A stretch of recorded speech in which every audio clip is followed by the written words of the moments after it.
This is Right to Life Radio. And now, here's your host, John DeRoe.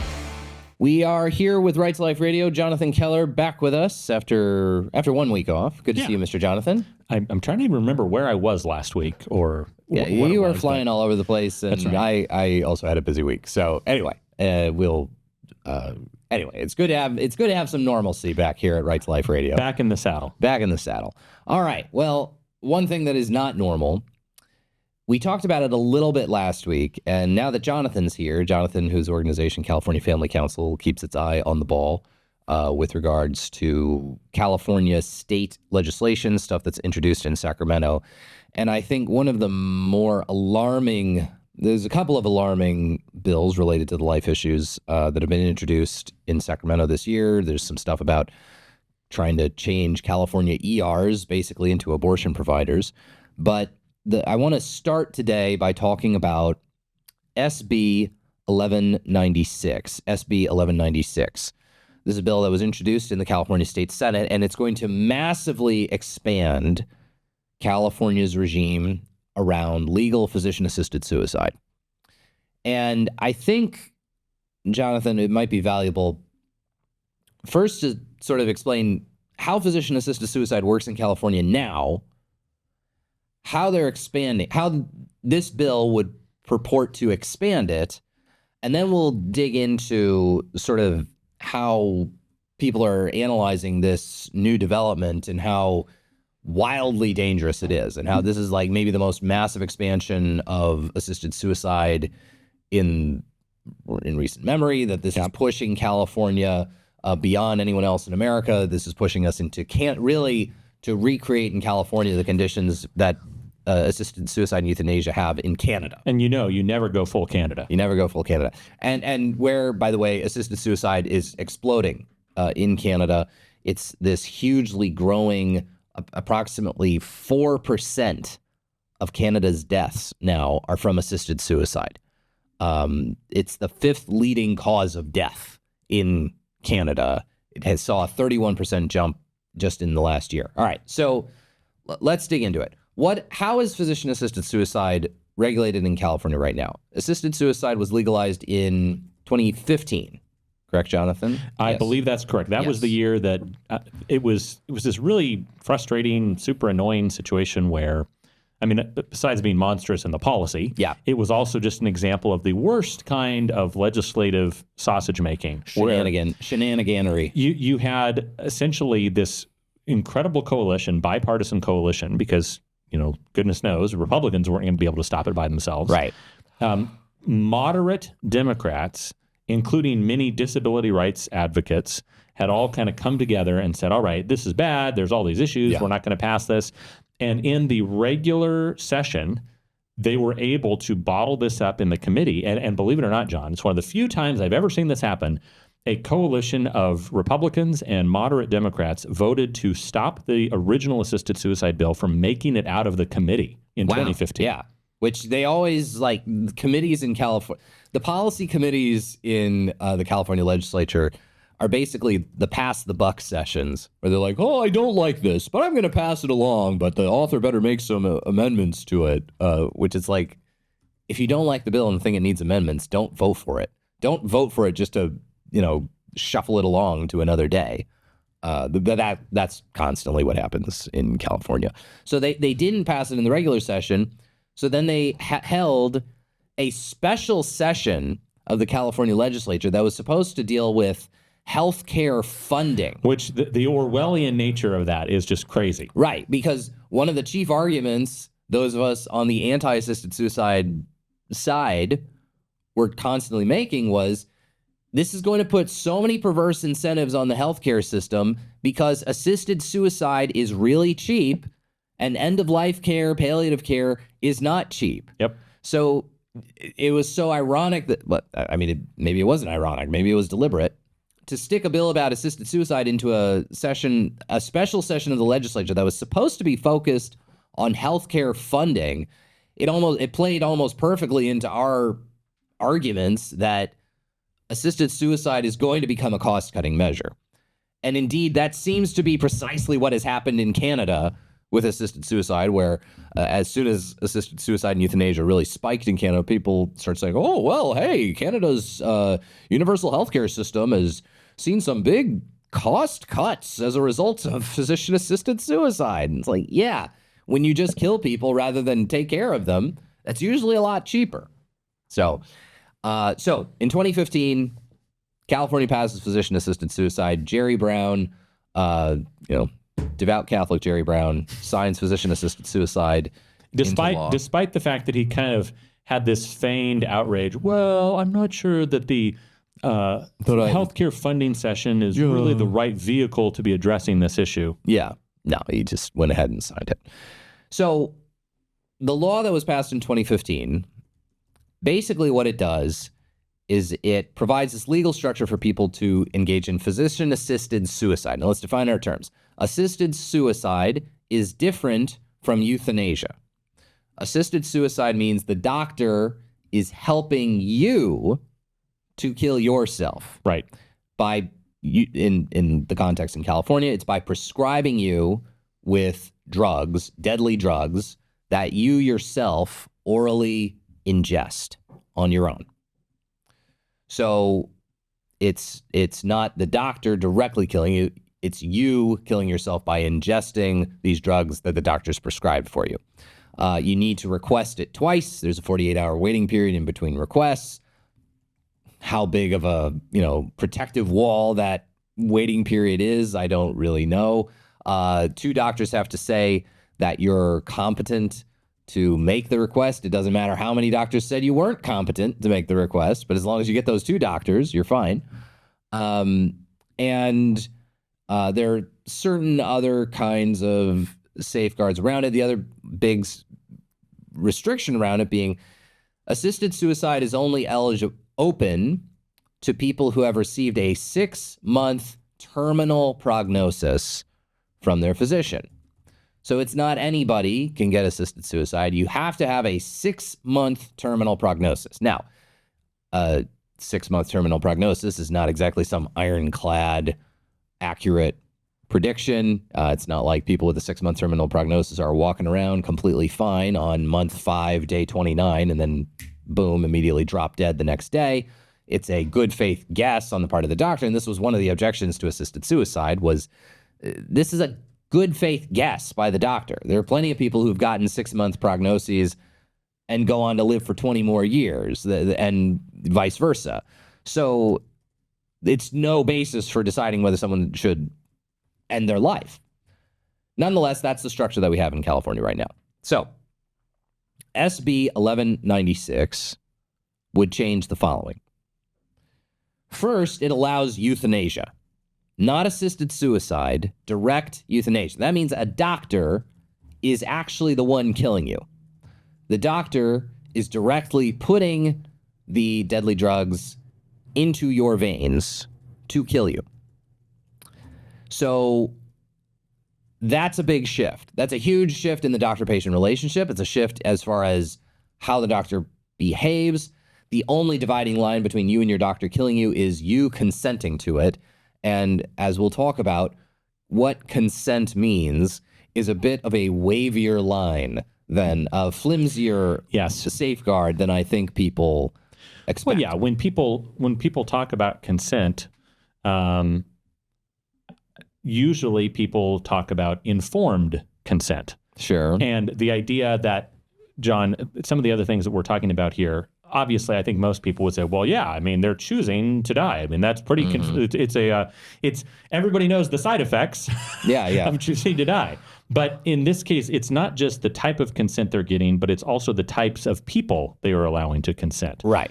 And that's one thing here that they mentioned specifically in this article from our friends at the Euthanasia Prevention Coalition. Right. So Alex Schadenberg, who we're trying to get on the show, who runs the Euthanasia Prevention Coalition, one of the things he talks about is that this new law, SB 1196, will extend the ability to choose assisted suicide or euthanasia to people with early or mid-stage dementia. Yep. So that protective line is being chipped away at.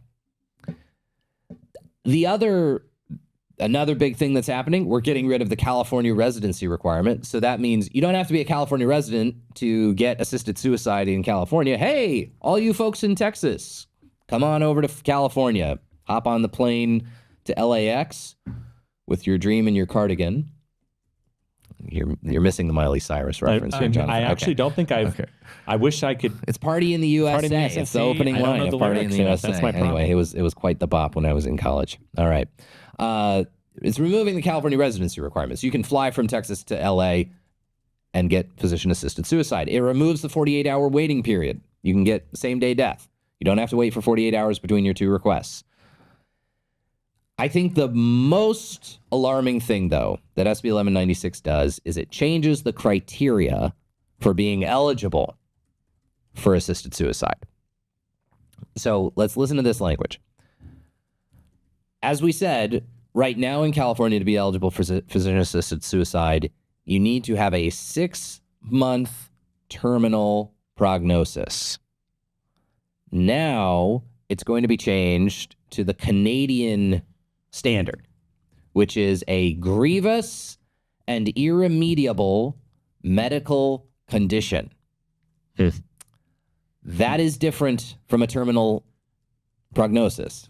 It just means serious and you can't fix it. Anyone with a disability pretty much falls into this category, right? Yep. I mean, by my reading it. And it depends on what you mean by grievous and irremediable, like you said. If you say a medical condition, is this depression? Is this... It's serious. Is this is it remediable? Fibromyalgia? Which... whether that exists. Is it long COVID? Is it long COVID? I was just doing a thing on John Girardi's show earlier this week about people questioning whether long COVID is actually a thing, and people noting certain demographics associated with all the people who claim to have long COVID, that it all seems to be kind of affluent, upper middle class white people who have the time to go to doctor's appointments and stuff. So is this grievous and irremediable does not mean terminal. Right. That's the real issue. So, John, right. I mean, we can make jokes a little bit about types of things like, but it's no joke. No, I mean, if it's going to be deemed by a healthcare professional to be grievous, if you not have really remediable, if you have chronic pain, or like we've seen in other places around the country or around the world, John, we've heard stories of people who are blind who applied for assisted suicide. Well, blindness, and that's why I say almost any disability. I mean, if you've got spina bifida, it's pretty serious, and it's not really remediable. If you've got, if you're deaf, it's pretty serious, it's not remediable. If you're blind, it's pretty serious, not remediable. If you're, paralyzed from the waist down, it's pretty serious, and it's not remediable. All of those people are eligible to die. All those people, by the way, whose health care is much more expensive than the average person's.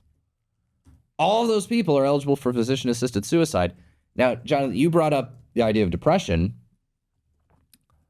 When we return, I'm going to talk about another group of people that this new regime of assisted suicide or euthanasia could apply to: the homeless and the mentally ill.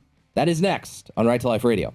We're back with Right to Life Radio. We're talking about SB 1196. This is perhaps one of the bills we are most focused on this year at Right to Life, and with Jonathan Keller's organization, California Family Council. All right, Jonathan.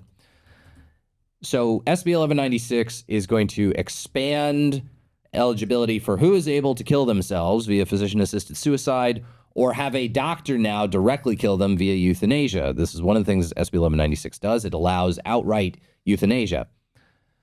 But it's expanding the pool of people eligible for assisted suicide from currently in California, it's just open to people with a 6-month terminal prognosis.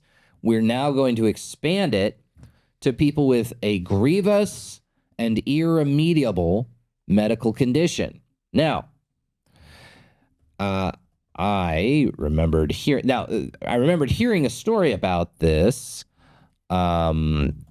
basically that this story about Canadians and how many Canadians think that MAID, as they call it, medical aid in dying, that's the euphemism that or they medical use. assistance in dying. That's the euphemism, the acronym euphemism that Canada uses for their legal regime around physician-assisted suicide. Apparently, more than a quarter of Canadians said in a recent poll from May of last year that homelessness and poverty are legitimate reasons to give people access to assisted suicide services. Oh, gosh. So, don't be poor in Canada, kids. A quarter of your fellow citizens want to off you. Assisted suicide was legalized in Canada in 2021 for those with a grievous and irremediable medical condition. That's the exact standard that California is trying to legalize through SB 1196. But a sizable portion of Canadian respondents in a May poll conducted by a research company want expanded access for those in less fortunate economic conditions. Homelessness, 28% of respondents, not even 25. We're up to 28. 28% of respondents said is enough reason for assisted suicide access, and another 27% of respondents said poverty, just being poor, is a justifiable reason. What is the definition of poverty in this case? Is it like a certain percentage of the poverty line? Is it not sure? I'm not sure. 2 TVs with cable, or can you even buy one hockey stick? This is Canada, by the way. I would say, I could see this coming very soon, John. I would say if you can't afford a Vision Pro, if you can't afford an Apple Vision Pro, then... Well, there's only one person in this radio studio who apparently with the means to sport an Apple Vision Pro. I don't know. I'm feeling that is a... We won't name any names, but his name rhymes with Tolton. Yeah. So to be fair, his name rhymes with Doducer Colton. So to be fair, John, I guess I would argue... that is not, I suppose, it is a grievous condition. Well, it's not irremediable. Colton's not going to be physician-assisted suicide. Unlike you and me, maybe we're in trouble. It's not irremediable. We just need to apply for state funds to remedy our situation. Now, this article goes on. An inability to receive medical treatment in the country, which has a socialized system, should qualify those for assisted suicide, according to 51% of respondents. So half of Canadians think that if you can't get medical care, then that's a reason just to kill yourself? Maybe it's a reason for you to get medical care. Yep. If you can't. I don't know. This seems like the more charitable option to me. Another 43% said mental illness is reason for access. Now, I am bringing this all up because, again, what is SB 1196 purporting to do in California? What is it proposing to do in California? It is proposing to let people either get physician-assisted suicide or directly be euthanized for a, quote, grievous and irremediable medical condition. You know what population of people in California very often have grievous and irremediable medical conditions, mental health conditions, other kinds of health conditions, drug addiction issues? The homeless. Yep. Guess what population in this state is growing and growing and growing? The homeless population.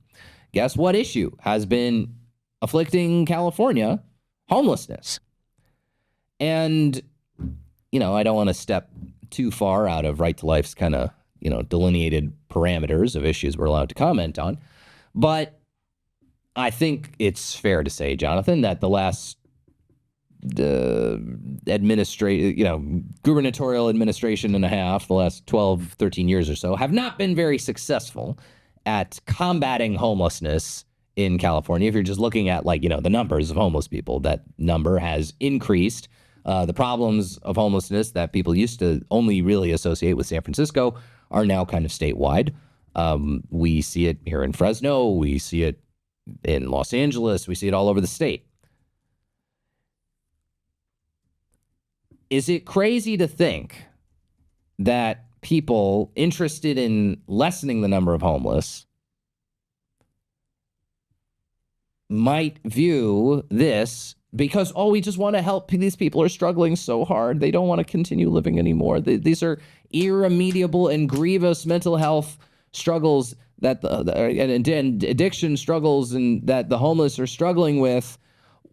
how can we say that they shouldn't be allowed to kill themselves?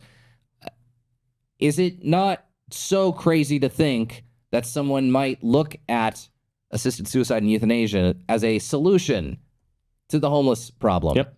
Perhaps a final solution, if you will, to the homeless problem. Well, and I made the joke, John, in between the segments, but if any of you have seen dystopian, futuristic movies or novels, it is like very often the idea of the poor and the disabled, mentally handicapped, homeless, they are often the people that are the worst treated in these dystopian cases. Like movies like Soylent Green, which, by the way, I'm going to give you a spoiler. So if you're planning to watch it soon and you haven't seen it. It's a pretty old, Charlton Heston was in it. I think by this point, everyone kind of knows. It's literally the idea behind it was that they are taking the bodies of dead people and they are turning it into food for a living. Right. But I mean, part of it is if you can, there's literally scenes where they're going to the people who are hungry or impoverished and they're scooping them up in big, huge, like, dump trucks and, backhoes. Right. And we're not proposing that that's what's going to happen, but you can do it in a more humane and... What we're seeing in other countries that have legalized physician-assisted suicide, legalized euthanasia, is that once you break down this dividing wall that says suicide is bad, people freely choosing to kill themselves is bad. The state should stop it. Killing yourself is wrong. These arguments from autonomy should not outweigh the value of human life. Once you break down that dividing wall, I don't know how you don't eventually get yourself to a point of anyone who chooses to kill himself is free to kill themselves. And I don't know how you get to a point where, especially with government-run healthcare systems that have a finite budget, how those entities don't become incentivized financially to sort of encourage assisted suicide, a huge cost saver, to the people who are really expensive to take care of, like the homeless, like the disabled, like those with terminal conditions. I think the financial aspect of this is big, and I want to talk about the financial aspect of this when we return, especially with Medi-Cal. This is the John Girardi. This is Right to Life Radio, rather, on Power Talk. Back with Right to Life Radio, as we are talking about SB 1196, which is this big push for expanding the legal regime around physician-assisted suicide and euthanasia. I want to talk about money. I want to talk about the finances and the financial incentives around assisted suicide, euthanasia, and specifically how it relates to a state like California with a massive government-run health insurance system that has gazillions of people covered by it and a limited, finite amount of money. So let's discuss it. All right. Canada. Let's talk about Canada first, because this is what California might be emulating. If we pass SB 1196, Canada is our future.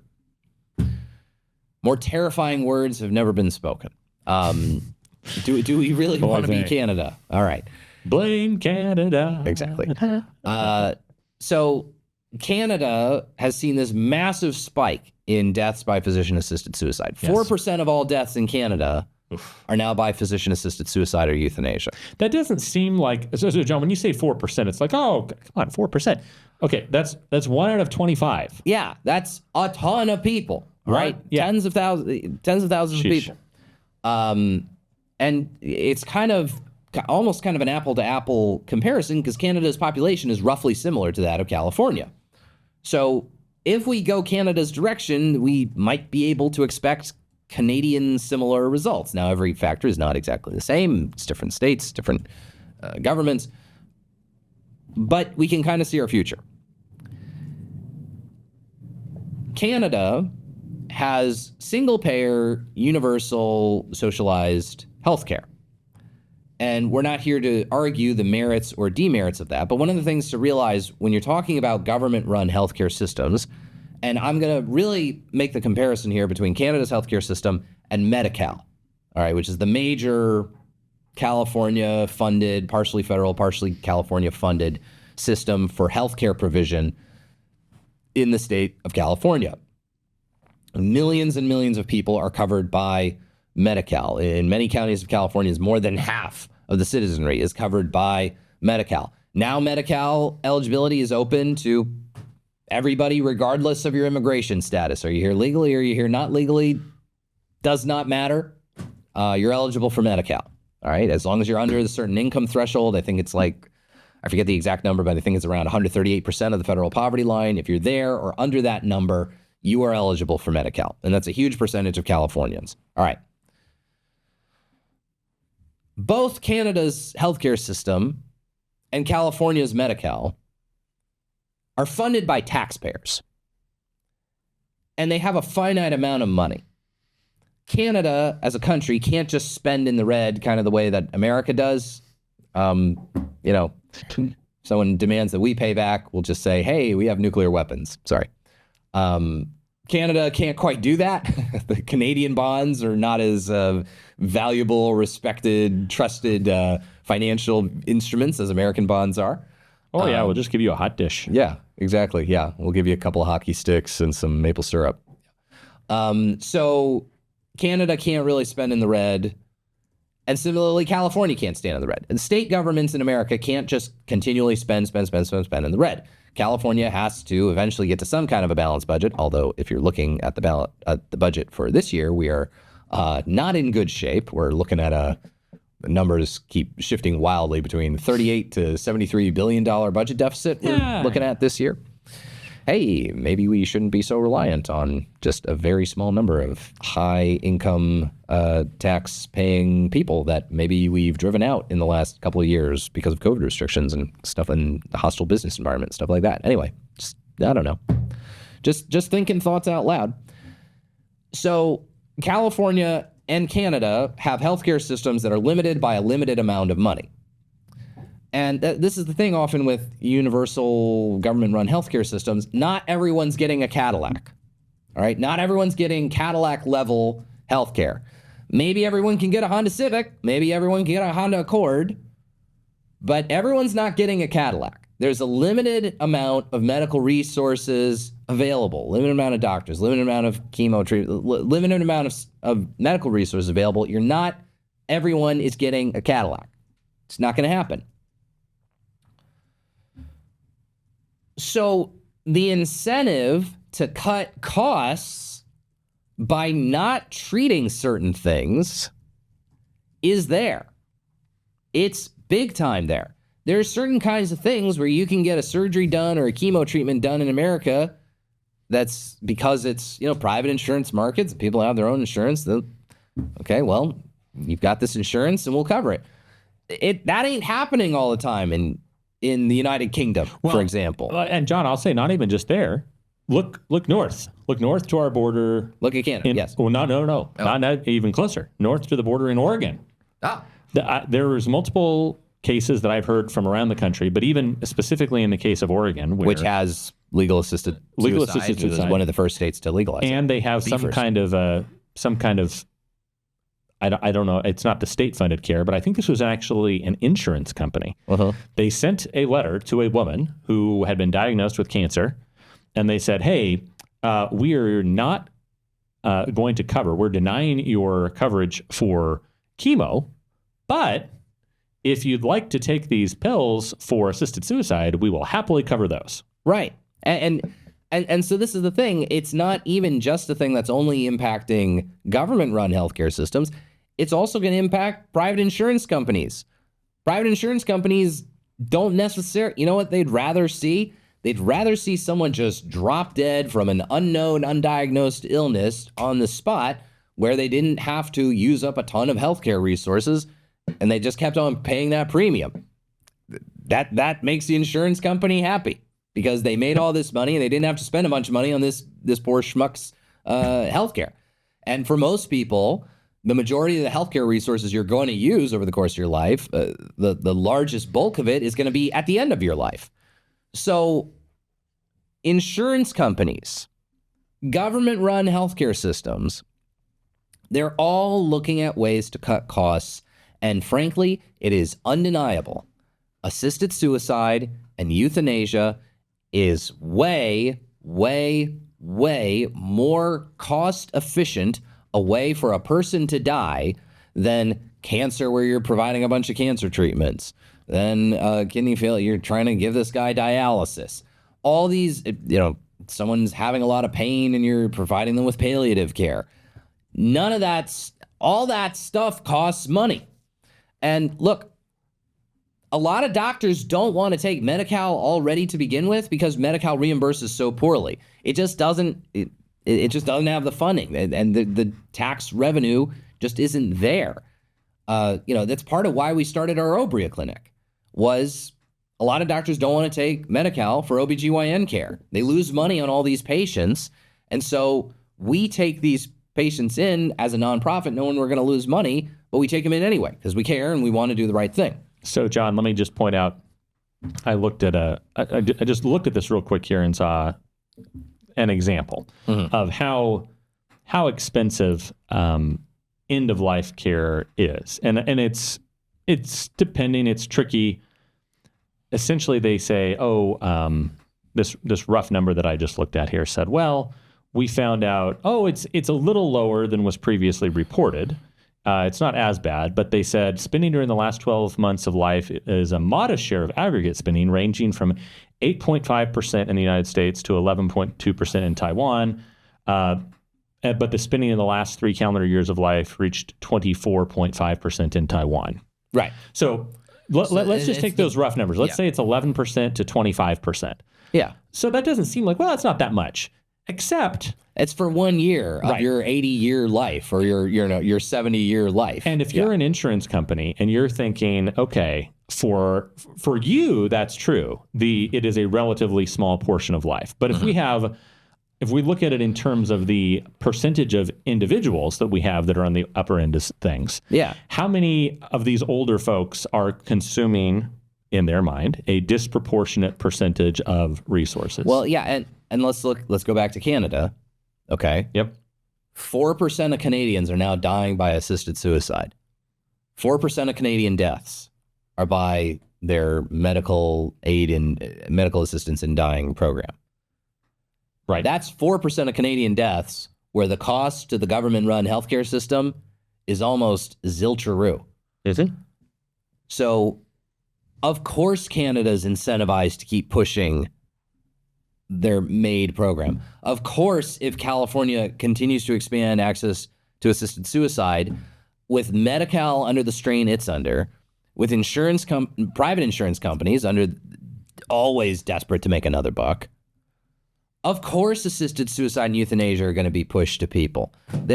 Of course we're going to have this limitation on the kinds of services you can get. Of course we're going to see more examples like the case you were talking about, this woman in Oregon who gets the letter from an insurance company saying, oh, well, we don't really want to cover your cancer treatment, but you know what we do want to cover?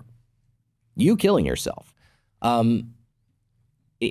As that becomes more common, and if it gets, broader purchase in society, that people more and more start to think that this is morally normative, of course these insurance companies are going to be emboldened to do that more aggressively and say, we're not going to give you coverage for this chemo or for this or that. What we will give you coverage for is you going and killing yourself. Because if you think insurance companies are evil right now, like wait until assisted suicide gets more purchase. If you think Medi-Cal is evil right now, wait until assisted suicide becomes more commonplace.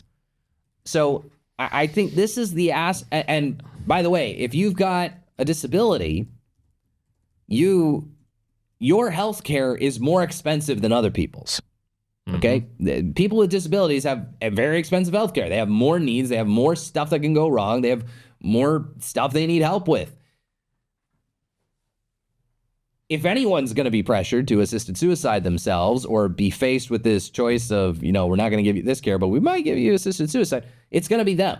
Like, they're going to be the first ones. And that's why disability advocates all over the country have always been one of the lead voices, even though traditionally on the left, they've been the leading voices opposing physician-assisted suicide time and time again. Well, and that's the interesting thing, John. You talk with a lot of, I remember this from 2015, you talk with a lot of these individuals that were fighting against assisted suicide. Many of them were not just Democrats. I mean, some of them were Yeah, hardcore lefties. Hardcore, like Peace and Freedom Party, the Green Party. Yeah.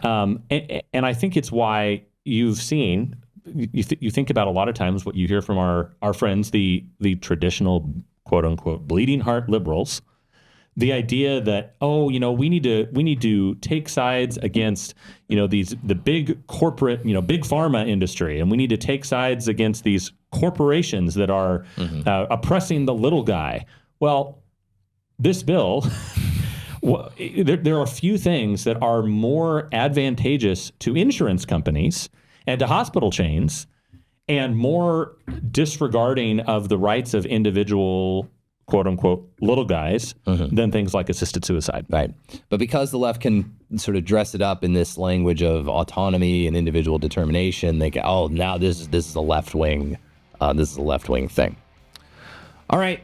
We'll be back with a quick little me talking about some personal stuff, sharing a little bit about my dad, Dr. Joe Girardi. That's next on Right to Life Radio. All right, as we're closing up Right to Life Radio, I thought I did a little bit of this last week, and Jonathan's on, and figured we'd do it a little bit more. I just want to do a little commemoration for my dad, Dr. Joe Girardi, who was a big, major, longtime supporter of us at Right to Life of Central California. Going back to when I first met you. That's how we met. You were coming to the youth group, and the folks were big supporters. Yeah. And so my folks, Dr. Joe and Dr. Sharon Girardi, have been supporters of Right to Life for a really, really long time, since I was a kid. They continue that support after I became the director. And my dad was a big supporter of our Obria Clinic, which just had its fundraiser on Thursday, obria365.org, if you want to support that. And my dad, Dr. Girardi, passed away on Tuesday, March 12th. I was actually scheduled to fill in for Trevor Carey that day on Power Talk, here on Power Talk. And our beloved producer, station manager for Power Talk, Chris Squires, we always call Agent Squires, but his comic book nickname, convinced me not to do it. He said, no, it's too, my dad was not doing well. And I was like, I'm not sure. And he said, no, don't do it. Just be with your dad. And it was very good advice. So I'll always appreciate Chris for that. Dr. Joe is a pretty amazing guy. He was a surgeon at Valley Children's for about 31 years. And we are actually estimating, Jonathan, that he may have seen in the six figures as far as number of patients. Wow. Like actually not tens of thousands, actually broke into hundreds of thousands. That's remarkable. Yeah. And the number of lives he touched and impacted, and the genuine care and concern he had for each of his patients. I keep hearing stories of people saying that I'll take care of your kid just as well as I would take care of my own kid.